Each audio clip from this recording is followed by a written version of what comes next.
Hello friends, welcome to my video lecture series from SanBio. In this video lecture, we are going to discuss about the what are nucleic acids, history of it, types, its composition, what are nucleotides and nucleosides. So stay tuned and let's watch. Nucleic acids basically these are the macrobiomolecules.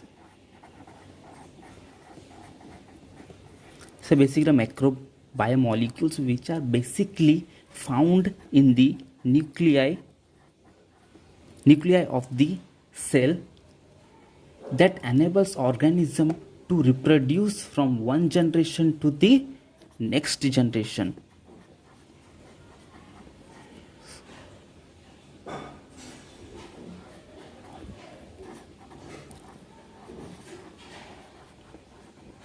To the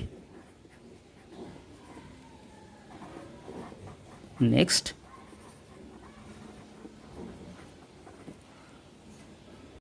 nucleic acid is first discovered by the Friedrich Miescher in 1869 from the nuclei of the pus cells, and he gave the name termed as a nuclein. Basically, according to him, this is a nucleoprotein which is made up by the protein. But later on, in 1889, Richard Altman he gave the term as a nucleic acid because of its acidic in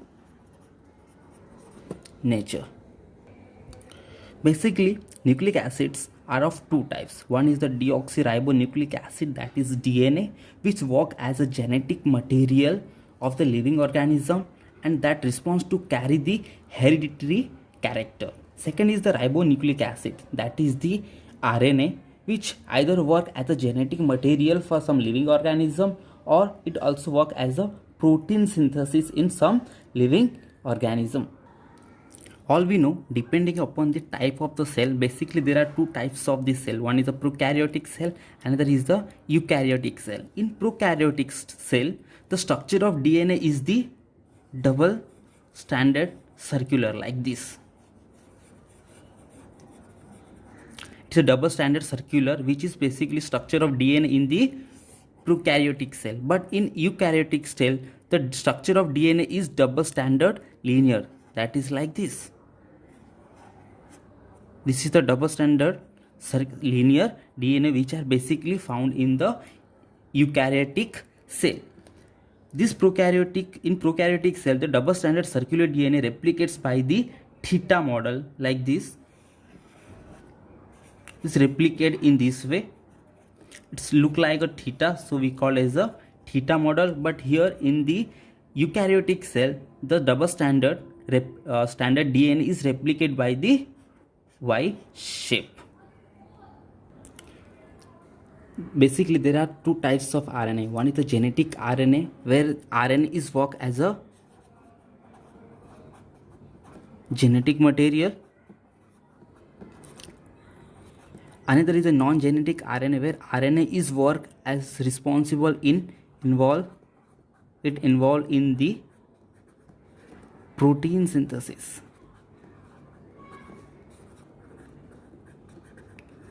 Involved in protein synthesis. Examples of some genetic material include some viruses like HIV, corona, and tobacco mosaic virus. The non-genetic RNA, which includes the mRNA, messenger RNA, rRNA, ribosomal RNA, tRNA, transfer RNA, snRNA, small nuclear RNA, hnRNA is the heterogeneous nuclear RNA. All the nucleic acid is made up by the three important components. First is the base that has a nitrogen atom, that also we call as a nitrogenous base. Second is the 5 carbon containing sugar molecule, and third is the phosphate group, which is basically derived from the phosphoric acid. Let's first talk about the sugar. It is basically a ribose sugar which have the 5 carbon atom in their ring, so we also call it as a pentose sugar. Naturally occurring nucleic acid having two types of pentose sugar. One is the ribose sugar, second is the deoxyribose sugar.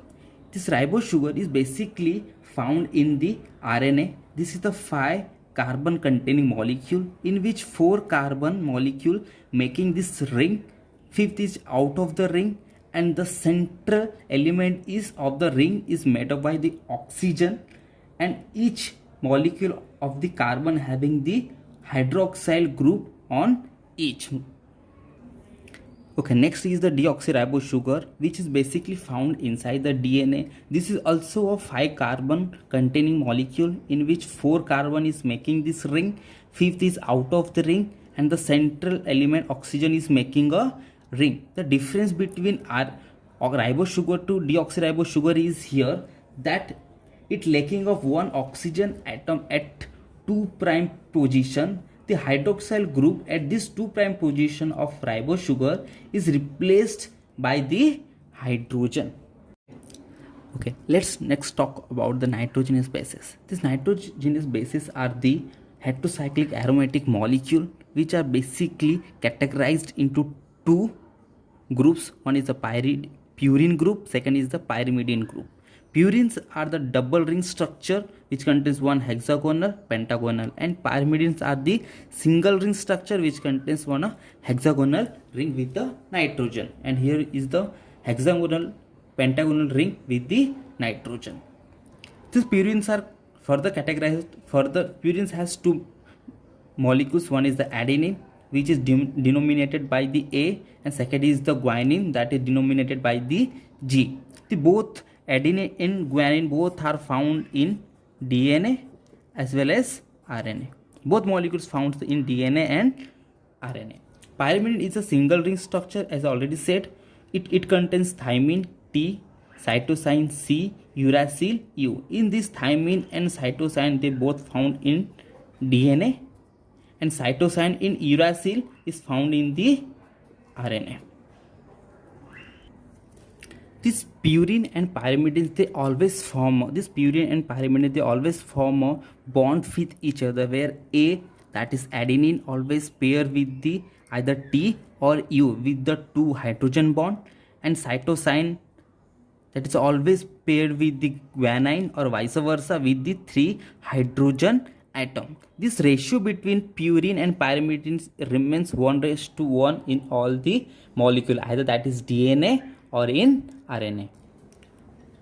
This nitrogen bases, that either a purine or pyrimidine, they always bound to the first carbon of the ribose sugar with the by forming a bond, that is the N-glycosidic bond. With the help of this bond, nitrogen bases is always paired with the first carbon of the ribose sugar. Okay, this sugar molecule with nitrogen bases we call as a nucleoside, where when there is one glucose molecule and one nitrogen bases together bound by the glycosidic bond, we call as a nucleoside. When one sugar molecule, one nitrogen base and the phosphate group combinedly, when they are together connected by the bonds, we call as a nucleotide. These nucleotides are further categorized into different types depending upon the number of nucleotides present in it. Means if it has a 1 nucleotide in it, we call as a mononucleotide. If it has a 2 nucleotide in it, we call as a dinucleotide. Or if it has a 3 nucleotide in it, we call as a polynucleotide it. Mononucleotide example we can see is the ATP. ATP, it is a mononucleotide. NAD, that is a nicotinamide adenine dinucleotide. It is the example of dinucleotide. Third is a polynucleotide, that is a DNA or RNA, that those molecules are also called as a polynucleotide. Let's talk about the third component of the nucleic acid, that is the phosphate group. Basically, phosphate group is derived from the phosphoric acid, which is get converted into phosphate by losing the hydrogen atoms. By losing these hydrogen ions, they form a phosphate group. This phosphate group we can see have a lots of negative charge. So as we know, these phosphate groups are the components of the nucleic acid. Means this phosphate group is also part of nucleic acid. That means all the nucleic acid have the negative charge on it, and that including the DNA and RNA. DNA, RNA are also the nucleic acid. So the DNA, RNA as DNA RNA have the phosphate group on it and phosphate group have the negative charge on it, so all the nucleic acid including DNA or RNA have a negative charge. In the nucleic acid, this phosphate group is present between the two glucose molecule, in which, for example, if this is a previous glucose molecule and is the after this glucose molecule, the previous PO4 group is attached to the third carbon at the previous sugar to the fifth carbon of the next sugar molecule by forming a phosphodiester bond. Means these two sugar molecules are interconnected by the phosphodiester bond with the help of the phosphate group. Thank you so much guys. If you like this video, please hit the like button and subscribe to my YouTube channel, and definitely share this video with your friends.